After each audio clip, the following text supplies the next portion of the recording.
Good morning students. ਅੱਜ ਆਪਾਂ ਕਰਾਂਗੇ ਸਾਹਿਤਿਕ ਕਿਰਨਾਂ ਭਾਗ ਦੂਸਰਾ ਵਿੱਚ ਦਰਜ ਕਵਿਤਾ ਗੁਰੂ ਉਪਦੇਸ਼, ਜੋ ਕਿ ਪਵਨ ਹਰਚੰਦਪੁਰੀ ਦੁਆਰਾ ਲਿਖੀ ਗਈ ਹੈ।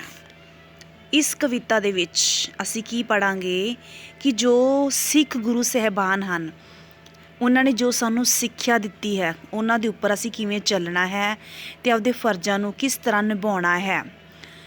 ਸੋ ਸਟੂਡੈਂਟਸ ਪੜ੍ਹਦੇ ਹਾਂ ਕਵਿਤਾ।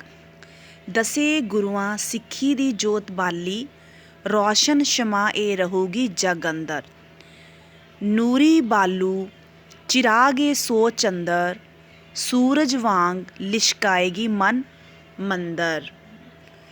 ਇਹਨਾਂ ਸਤਰਾਂ ਦੇ ਵਿੱਚ ਜੋ ਕਵੀ ਹੈ ਉਹ ਕੀ ਕਹਿੰਦੇ ਹਨ ਕਿ ਸਿੱਖ ਧਰਮ ਦੇ ਜੋ 10 ਗੁਰੂ ਸਾਹਿਬਾਨ ਨੇ, ਉਹਨਾਂ ਨੇ ਸਿੱਖੀ ਦੀ ਜੋਤ ਜਗਾਈ।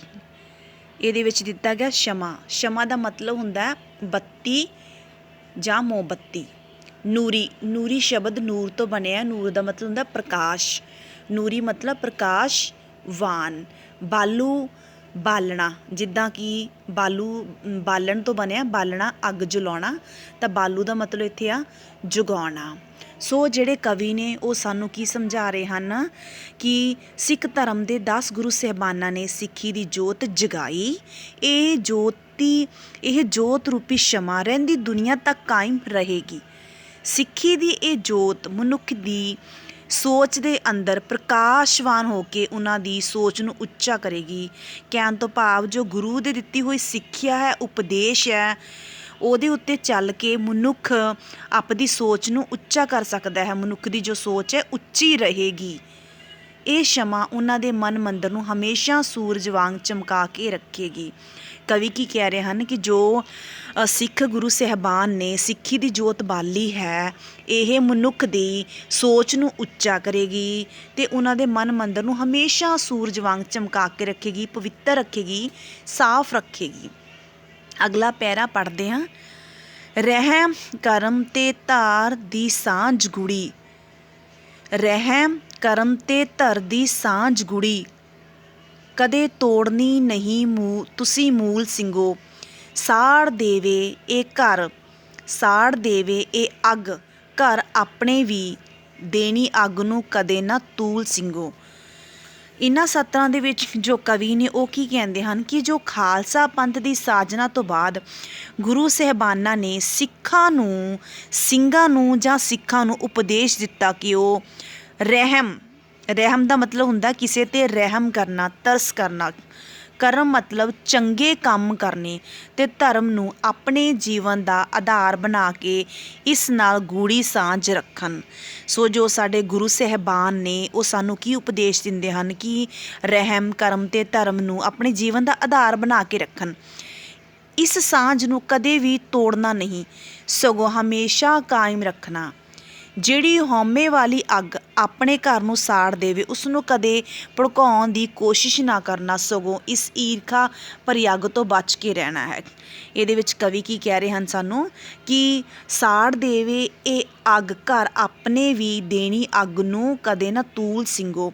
ਤਾਂ ਇਹਦੇ ਵਿੱਚ ਕੀ ਦੱਸ ਰਿਹਾ ਵੀ ਜਿਹੜੀ ਹਉਮੈ ਵਾਲੀ ਅੱਗ ਹੈ ਨਾ, ਹਉਮੈ ਦਾ ਮਤਲਬ ਹੁੰਦਾ ਹੰਕਾਰ ਜਾਂ ਈਰਖਾ। ਅਗਰ ਅਸੀਂ ਹੰਕਾਰ ਕਰਦੇ ਹਾਂ ਜਾਂ ਈਰਖਾ ਕਰਦੇ ਹਾਂ ਨਾ, ਤਾਂ ਇਹਦੇ ਨਾਲ ਸਾਹਮਣੇ ਵਾਲੇ ਨੂੰ ਕੋਈ ਨੁਕਸਾਨ ਨਹੀਂ, ਇਸ ਨਾਲ ਸਾਡਾ ਖੁਦ ਦਾ ਹੀ ਨੁਕਸਾਨ ਹੈ।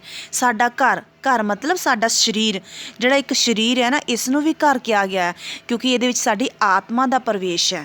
ਜਿਸ ਤਰੀਕੇ ਨਾਲ ਅਸੀਂ ਸਰੀਰ ਦੇ ਰੂਪ ਦੇ ਵਿੱਚ ਇੱਕ ਘਰ ਦੇ ਵਿੱਚ ਰਹਿੰਦੇ ਹਾਂ ਨਾ, ਉਸੇ ਤਰੀਕੇ ਨਾਲ ਇੱਕ ਆਤਮਾ ਵੀ ਸਾਡੇ ਘਰ ਦੇ ਵਿੱਚ ਹੈ। ਉਸ ਘਰ ਨੂੰ, ਜਿਹੜਾ ਸਾਡਾ ਸਰੀਰ ਹੈ ਨਾ, ਇਸ ਨੂੰ ਕੀ ਕਿਹਾ ਗਿਆ? ਘਰ।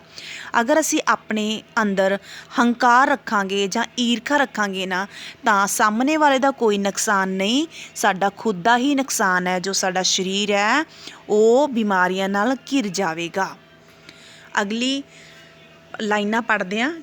ਗਰਮੀ ਸੋਚ ਤੇ ਭਾਰੂ ਨਾ ਹੋਣ ਦੇਣੀ, ਤਾਹੀਓਂ ਰਹੂਗੀ ਹੋਸ਼ ਵਿੱਚ ਸੋਚ ਸਿੰਘੋ।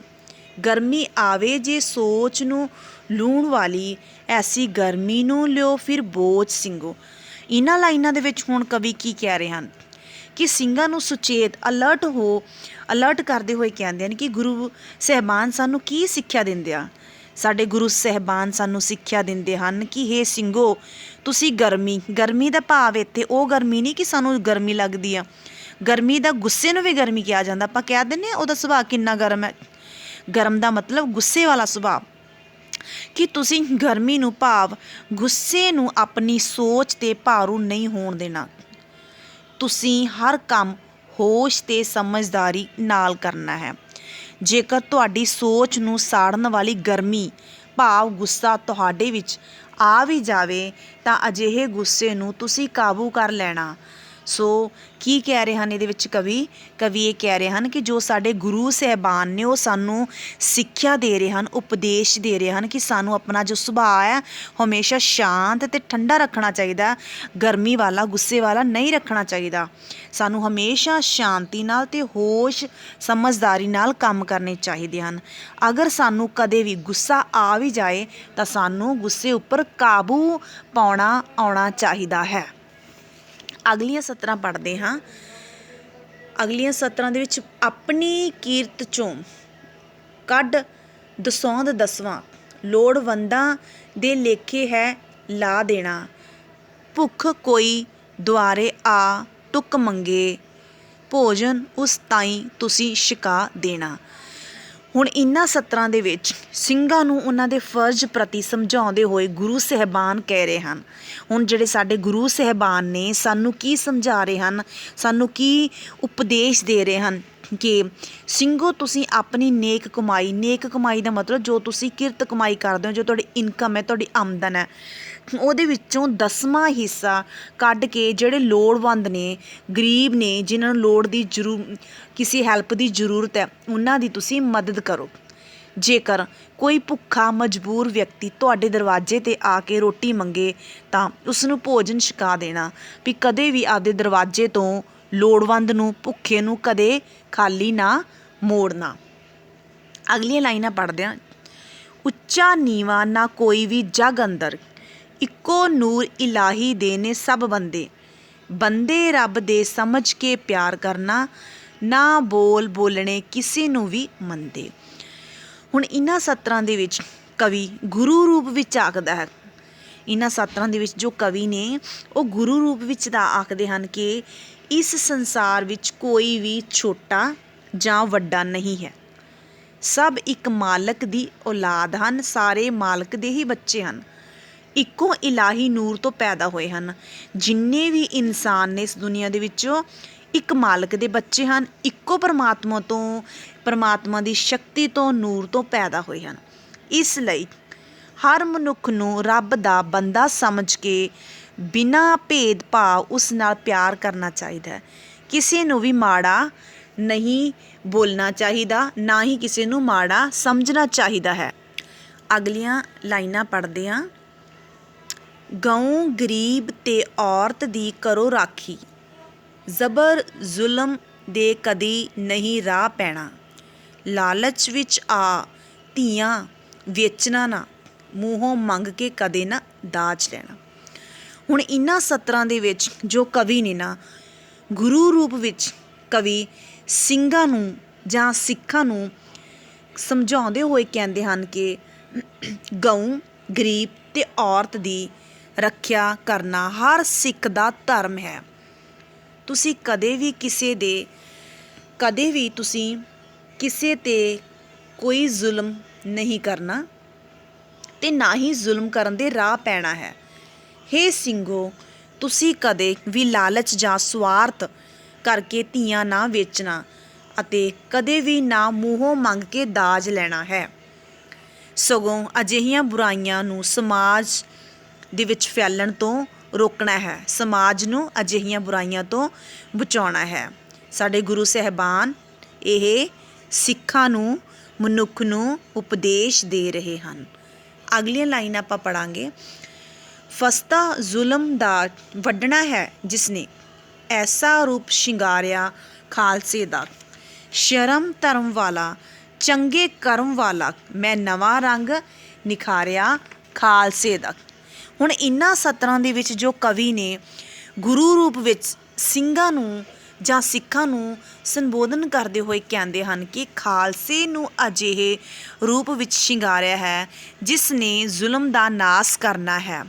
ਇਸ ਖਾਲਸੇ ਨੂੰ ਸ਼ਰਮ, ਧਰਮ ਅਤੇ ਚੰਗੇ ਨੇਕ ਕਰਮ ਕਰਨ ਵਾਲੇ ਨਵੇਂ ਰੰਗ ਨਾਲ ਸ਼ਿੰਗਾਰਿਆ ਹੈ। ਗੁਰੂ ਸਾਹਿਬਾਨ ਕੀ ਉਪਦੇਸ਼ ਦੇ ਰਹੇ ਹਨ ਕਿ ਜੋ ਮੈਂ ਖਾਲਸਾ ਸਾਜਿਆ ਹੈ, ਸ਼ਿੰਗਾਰਿਆ ਹੈ, ਮਤਲਬ ਬਣਾਇਆ ਹੈ, ਉਹ ਜ਼ੁਲਮ ਦਾ ਨਾਸ ਕਰੇਗਾ, ਉਹ ਇੱਕ ਚੰਗੇ ਨੇਕ ਕੰਮ ਕਰੇਗਾ। ਅਗਲੀਆਂ ਸਤਰਾਂ ਪੜ੍ਹਦੇ ਹਾਂ। ਪੰਜੇ ਬਾਣੀਆਂ ਦੇ ਨਾਲ ਨਿਵਾਜਿਆ ਮੈਂ, ਪੰਜੇ ਦੇ ਕੇ ਕਕਾਰ ਅੱਜ ਖਾਲਸੇ ਨੂੰ, ਬਾਣੀ ਬਾਣੇ ਤੇ ਯੁੱਧ ਦੀ ਪਾੜ ਚੜੀ ਦੇ ਕੇ ਰਜਵਾਂ ਪਿਆਰ ਅੱਜ ਖਾਲਸੇ ਨੂੰ। ਹੁਣ ਇਹਨਾਂ ਸਤਰਾਂ ਦੇ ਆਧਾਰ 'ਤੇ ਗੁਰੂ ਸਾਹਿਬਾਨ ਜੀ ਫਰਮਾਉਂਦੇ ਹਨ ਕਿ ਖਾਲਸੇ ਨੂੰ ਪੰਜ ਕਕਾਰ, ਹੁਣ ਜਿਹੜੇ ਪੰਜ ਕਕਾਰ ਕਿਹੜੇ ਨੇ, ਜਿਹੜੇ ਮਤਲਬ ਕਿ ਸਿੱਖ ਲੋਕ ਅੰਮ੍ਰਿਤ ਛਕਦੇ ਆ, ਜਿਹਨੂੰ ਖਾਲਸਾ ਕਿਹਾ ਜਾਂਦਾ। ਖਾਲਸਾ ਉਸੇ ਨੂੰ ਕਿਹਾ ਜਾਂਦਾ ਜਿਹਨੇ ਅੰਮ੍ਰਿਤ ਛਕਿਆ ਹੋਵੇ।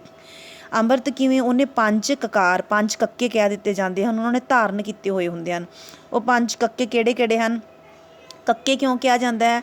ਇਹ ਪੰਜਾਂ ਚੀਜ਼ਾਂ ਦਾ ਨਾਮ ਦਾ ਪਹਿਲਾ ਅੱਖਰ ਕੱਕਾ ਹੈ। ਜਿਵੇਂ ਕਿ ਕੜਾ, ਕੜਾ ਕੱਕੇ ਤੋਂ ਸ਼ੁਰੂ ਹੁੰਦਾ ਨਾ, ਕੜਾ ਹੱਥ 'ਚ ਪਾਇਆ ਜਾਂਦਾ। ਕੰਘੀ, ਇੱਕ ਲੱਕੜ ਦੀ ਕੰਘੀ ਹੁੰਦੀ ਹੈ ਜੋ ਕਿ ਖਾਲਸਾ ਆਪਣੇ ਸਿਰ ਦੇ ਵਿੱਚ ਸਜਾਉਂਦਾ ਹੈ ਅਤੇ ਉਸੇ ਲੱਕੜ ਦੀ ਕੰਘੀ ਨਾਲ ਹੀ ਆਪਣੇ ਕੇਸਾਂ ਨੂੰ ਸਵਾਰਦਾ ਹੈ, ਬਣਾਉਂਦਾ ਹੈ। ਉਸ ਤੋਂ ਬਾਅਦ ਅਗਲਾ ਹੈਗਾ ਕੇਸ। ਕੇਸ ਦਾ ਮਤਲਬ ਸਾਡੇ ਜਿਹੜੇ ਵਾਲ ਨੇ, ਖਾਲਸੇ ਨੂੰ ਮਨਾਹੀ ਹੈ ਕਿ ਉਹਨੇ ਵਾਲ ਨੂੰ ਕਤਲ ਨਹੀਂ ਕਰਨਾ, ਵਾਲ ਨੂੰ ਕਟਾਉਣਾ ਨਹੀਂ। ਕਛਹਿਰਾ, ਉਹ ਇੱਕ ਕਛਹਿਰਾ ਧਾਰਨ ਕਰੇਗਾ ਅਤੇ ਕਿਰਪਾਨ। ਹੁਣ ਇਹ ਪੰਜ ਕੱਕੇ ਮੈਂ ਦੱਸਿਆ ਤੁਹਾਨੂੰ, ਕੜਾ, ਕੰਘੀ, ਕੇਸ, ਕਛਹਿਰਾ ਅਤੇ ਕਿਰਪਾਨ। ਇਹ ਪੰਜ ਜਿਹੜੇ ਕੱਕੇ ਨੇ ਜਾਂ ਕਕਾਰ ਨੇ, ਇਹ ਖਾਲਸਾ ਧਾਰਨ ਕਰਦਾ ਹੈ। ਖਾਲਸਾ ਕਿਸ ਨੂੰ ਕਿਹਾ ਗਿਆ ਹੈ? ਜਿਸ ਨੇ ਅੰਮ੍ਰਿਤ ਦੀ ਦਾਤ ਹਾਸਲ ਕੀਤੀ ਹੈ, ਜੋ ਕਿ ਸ਼੍ਰੀ ਗੁਰੂ ਗੋਬਿੰਦ ਸਿੰਘ ਜੀ ਨੇ ਅੰਮ੍ਰਿਤ ਸਾਜਿਆ ਸੀ ਨਾ, ਅੰਮ੍ਰਿਤ ਬਣਾਇਆ ਸੀ। ਉਹ ਗੁਰੂ ਗੋਬਿੰਦ ਸਿੰਘ ਜੀ ਨੇ ਖਾਲਸਾ ਪੰਥ ਸਾਜਿਆ ਸੀ, ਖਾਲਸੇ ਨੂੰ ਅੰਮ੍ਰਿਤ ਧਾਰਨ ਕਰਵਾਇਆ ਸੀ। ਇਹ ਸਾਰੀਆਂ ਜੋ ਪੰਜ ਕੱਕੇ ਨੇ, ਇਹ ਨਿਸ਼ਾਨੀਆਂ ਨੇ।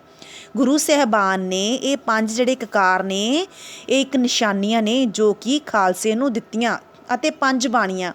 ਅਤੇ ਖਾਲਸੇ ਨੂੰ ਇਹ ਵੀ ਉਪਦੇਸ਼ ਦਿੱਤਾ ਜਾਂ ਕਹਿ ਲਓ ਹੁਕਮ ਦਿੱਤਾ ਕਿ ਤੁਸੀਂ ਹੁਣ ਅੰਮ੍ਰਿਤ ਛਕਿਆ ਤਾਂ ਤੁਸੀਂ ਪੰਜ ਬਾਣੀਆਂ ਦਾ ਨਿਤਨੇਮ ਕਰਨਾ ਹੈ। ਵੀ ਨਿਤਨੇਮ ਮਤਲਬ ਡੇਲੀ ਨੇਮ, ਜਿਹੜਾ ਤੁਸੀਂ ਡੇਲੀ ਇਹ ਪੰਜ ਬਾਣੀਆਂ ਦਾ ਪਾਠ ਕਰਨਾ ਹੈ। ਅਤੇ ਗੁਰੂ ਸਾਹਿਬਾਨ ਜੀ ਫਰਮਾਉਂਦੇ ਹਨ ਕਿ ਅੱਜ ਖਾਲਸੇ ਨੂੰ ਰਜਵਾਂ ਪਿਆਰ ਦੇ ਕੇ ਉਸ ਨੂੰ ਬਾਣੀ, ਪਹਿਰਾਵੇ ਅਤੇ ਯੁੱਧ ਦੀ ਪਾਨ ਚੜ੍ਹਾ ਕੇ ਮਜ਼ਬੂਤ ਕੀਤਾ ਹੈ। ਗੁਰੂ ਸਾਹਿਬਾਨ ਜੀ ਫਰਮਾਉਂਦੇ ਹਨ, ਸਾਨੂੰ ਉਪਦੇਸ਼ ਦਿੰਦੇ ਹਨ ਕਿ ਜੋ ਖਾਲਸਾ ਹੈ ਉਸ ਨੂੰ ਗੁਰੂ ਸਾਹਿਬਾਨ ਨੇ ਬਾਣੀ ਦਿੱਤੀ ਹੈ, ਜੋ ਕਿ ਪੰਜਾਂ ਬਾਣੀਆਂ ਦਾ ਪਾਠ ਕਰਨਾ ਹੈ। ਕਕਾਰ ਦਿੱਤੇ ਹਨ, ਮਤਲਬ ਚੰਗਾ ਪਹਿਰਾਵਾ ਦਿੱਤਾ ਹੈ ਅਤੇ ਦਲੇਰੀ ਦਿੱਤੀ ਹੈ। ਇਹਨਾਂ ਦੇ ਨਾਲ ਉਸਨੇ ਖਾਲਸਾ ਨੂੰ ਮਜ਼ਬੂਤ ਬਣਾਇਆ ਹੈ, ਮਤਲਬ ਖਾਲਸੇ ਨੂੰ ਤਿਆਰ ਕੀਤਾ ਹੈ। ਅਗਲੀਆਂ ਸਤਰਾਂ ਪੜ੍ਹਦੇ ਹਾਂ। ਟੱਕਰ ਲਓ ਜੋ ਜ਼ੁਲਮ ਦੇ ਨਾਲ ਸੁਰਾ, ਟੱਕਰ ਲਓ ਜੋ ਜ਼ੁਲਮ ਦੇ ਨਾਲ ਸੁਰਾ, ਯੁੱਧਾਂ ਵਿੱਚ ਮੈਂ ਉਹਦਾ ਸਾਥ ਦੇਣਾ, ਲਾਲੋ ਦਲਿਤ ਗਰੀਬਾਂ ਦਾ ਸਾਥ ਦੇ ਕੇ ਜ਼ਾਲਮ ਭੂਪਾਂ ਨੂੰ ਹਰ ਪਲ ਮਾਤ ਦੇਣੀ। ਹੁਣ ਇਹਨਾਂ ਸਤਰਾਂ ਦੇ ਵਿੱਚ ਜੋ ਗੁਰੂ ਸਾਹਿਬਾਨ ਜੀ ਨੇ ਉਹ ਕਹਿੰਦੇ ਹਨ, ਆਪਣੇ ਸਿੰਘਾਂ ਨੂੰ ਉਪਦੇਸ਼ ਦਿੰਦੇ ਹੋਏ ਕਹਿੰਦੇ ਹਨ ਕਿ ਮੈਂ ਕਿਸੇ ਵੀ ਯੁੱਧ ਵਿੱਚ ਹਮੇਸ਼ਾ ਉਸ ਸਿੰਘ ਸੂਰਮੇ ਦੇ ਨਾਲ ਰਹਾਂਗਾ। ਮੈਂ ਹਮੇਸ਼ਾ ਹੀ ਉਸ ਸਿੰਘ ਦੇ ਨਾਲ, ਸਿੱਖ ਦੇ ਨਾਲ ਹਮੇਸ਼ਾ ਰਹਾਂਗਾ ਜਿਹੜੇ ਜ਼ੁਲਮ ਦੇ ਨਾਲ ਟਾਕਰਾ ਕਰਦੇ ਹਨ ਅਤੇ ਜ਼ੁਲਮ ਦਾ ਨਾਸ ਕਰਦੇ ਹਨ, ਦੂਜਿਆਂ ਦਾ ਭਲਾ ਕਰਦੇ ਹਨ। ਗੁਰੂ ਸਾਹਿਬਾਨ ਕੀ ਕਹਿੰਦੇ ਹਨ ਕਿ ਮੈਂ ਹਮੇਸ਼ਾ ਹੀ ਉਸ ਸਿੰਘ ਨਾਲ, ਸਿੱਖ ਨਾਲ ਹਮੇਸ਼ਾ ਖੜਾ, ਹਮੇਸ਼ਾ ਰਹਾਂਗਾ ਜੋ ਕਿ ਜ਼ੁਲਮ ਦੇ ਨਾਲ ਲੜਦੇ ਹਨ, ਜ਼ੁਲਮ ਦਾ ਨਾਸ਼ ਕਰਦੇ ਹਨ ਅਤੇ ਦੂਜਿਆਂ ਦਾ ਭਲਾ ਕਰਦੇ ਹਨ। ਸੱਚੀ ਸੁੱਚੀ ਕਿਰਤ ਕਰਨ ਵਾਲੇ, ਸੱਚੀ ਸੁੱਚੀ ਇਮਾਨਦਾਰੀ ਕਿਰਤ ਕਰਨ ਵਾਲੇ ਭਾਈ ਲਾਲੋ ਦੱਬੇ ਕੁਚਲੇ ਲੋਕਾਂ ਅਤੇ ਗਰੀਬਾਂ ਦਾ ਸਾਥ ਦੇ ਕੇ ਜ਼ਾਲਮ ਰਾਜਿਆਂ ਨੂੰ ਹਰ ਪਲ ਮਾਤ ਦੇਣੀ ਹੈ। ਇੱਥੇ ਜੋ ਭਾਈ ਲਾਲੋ ਦਾ ਨਾਮ ਆਇਆ ਹੈ, ਭਾਈ ਲਾਲੋ ਇੱਕ ਸਿੱਖ ਹੋਇਆ ਹੈ ਜੋ ਕਿ ਬਹੁਤ ਇਮਾਨਦਾਰ ਸੀ ਅਤੇ ਸੱਚੀ ਸੁੱਚੀ ਕਿਰਤ ਕਰਦਾ ਸੀ।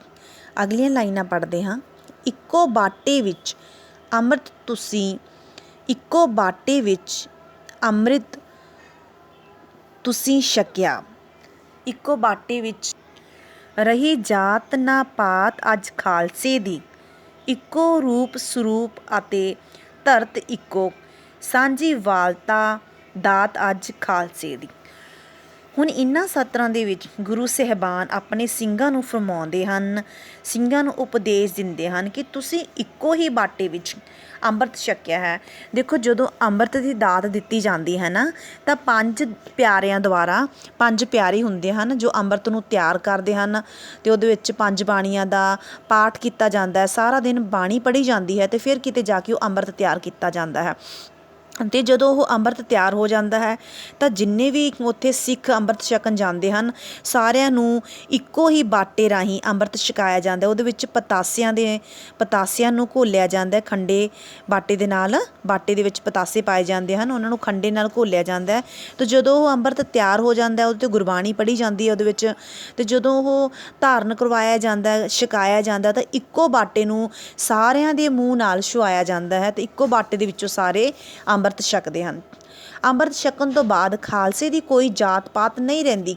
ਉਦੋਂ ਸਾਰੇ ਧਰਮਾਂ ਦੇ ਲੋਕਾਂ ਨੂੰ ਇਕੱਠਿਆਂ ਨੂੰ ਬਿਠਾਇਆ ਜਾਂਦਾ, ਜਿਹੜੇ ਵਿਲਿੰਗ ਹੁੰਦੇ ਅੰਮ੍ਰਿਤ ਛਕਣ ਲਈ, ਚਾਹੁੰਦੇ ਅੰਮ੍ਰਿਤ ਛਕਣਾ, ਤਾਂ ਉਹਨਾਂ ਦੀ ਸਾਰੀ ਜਾਤ ਪਾਤ ਖਤਮ ਕਰ ਦਿੱਤੀ ਜਾਂਦੀ ਹੈ। ਉਹਨਾਂ ਦੇ ਵਿੱਚ ਕੋਈ ਵੀ ਉੱਚਾ ਨੀਵਾਂ ਨਹੀਂ ਰਹਿ ਜਾਂਦਾ, ਨਾ ਕੋਈ ਧਰਮ ਰਹਿ ਜਾਂਦਾ। ਤਾਂ ਹੁਣ ਉਸ ਦਾ ਕੋਈ ਧਰਮ ਹੈ ਇਨਸਾਨੀਅਤ, ਅਤੇ ਜੇ ਹੁਣ ਉਹਨਾਂ ਦਾ ਕੋਈ ਧਰਮ ਹੈ ਤਾਂ ਸਿਰਫ ਇਨਸਾਨੀਅਤ ਹੁੰਦਾ। ਜੋ ਵੀ ਇਨਸਾਨ ਜਾਂ ਕੋਈ ਲੋਕ ਨੇ ਜੋ ਅੰਮ੍ਰਿਤ ਛਕਣਾ ਚਾਹੁੰਦੇ ਹਨ, ਕਿਸੇ ਵੀ ਧਰਮ ਦਾ ਅੰਮ੍ਰਿਤ ਛਕਣ ਲਈ ਜਾ ਸਕਦਾ। ਉਹਨਾਂ ਦੀ ਸਾਰੀ ਜਾਤ ਪਾਤ ਖਤਮ ਕਰ ਦਿੱਤੀ ਜਾਂਦੀ ਹੈ। ਉਹਨਾਂ ਨੂੰ ਕਿਹਾ ਜਾਂਦਾ ਹੈ ਕਿ ਅੱਜ ਤੋਂ ਜੋ ਤੁਹਾਡਾ ਧਰਮ ਹੈ ਉਹ ਕੀ ਹੈ? ਇਨਸਾਨੀਅਤ। ਖਾਲਸੇ ਦਾ ਹੁਣ ਇੱਕੋ ਹੀ ਰੂਪ ਅਤੇ ਇੱਕੋ ਹੀ ਧਰਮ ਹੈ। ਅੱਜ ਖਾਲਸੇ ਨੂੰ ਭਾਈਚਾਰੇ ਅਤੇ ਸਾਂਝੀਵਾਲਤਾ ਦੀ ਬਖਸ਼ਿਸ਼ ਹੋਈ ਹੈ ਵੀ ਜਦੋਂ ਅੰਮ੍ਰਿਤ ਛਕਾਇਆ ਜਾਂਦਾ ਹੈ, ਸਭ ਨੂੰ ਇੱਕੋ ਬਾਟੇ ਵਿੱਚ ਛਕਾਇਆ ਜਾਂਦਾ ਹੈ ਅਤੇ ਉਹਨਾਂ ਦੀ ਕੋਈ ਜਾਤ ਪਾਤ ਨਹੀਂ ਰਹਿ ਜਾਂਦੀ। ਇਨਸਾਨੀਅਤ ਹੀ ਉਹਨਾਂ ਦੀ ਜੋ ਹੁੰਦਾ ਹੈ ਧਰਮ ਹੁੰਦਾ ਹੈ, ਅਤੇ ਉਹਨਾਂ ਨੂੰ ਭਾਈਚਾਰੇ ਦੀ, ਸਾਂਝੀਵਾਲਤਾ ਦੀ ਕੀ ਸਿਖਾਈ ਜਾਂਦੀ ਹੈ? ਭਾਵਨਾ ਉਹਨਾਂ ਦੇ ਅੰਦਰ ਭਰੀ ਜਾਂਦੀ ਹੈ। ਅਗਲੀਆਂ ਸਤਰਾਂ ਪੜ੍ਹਦੇ ਹਨ।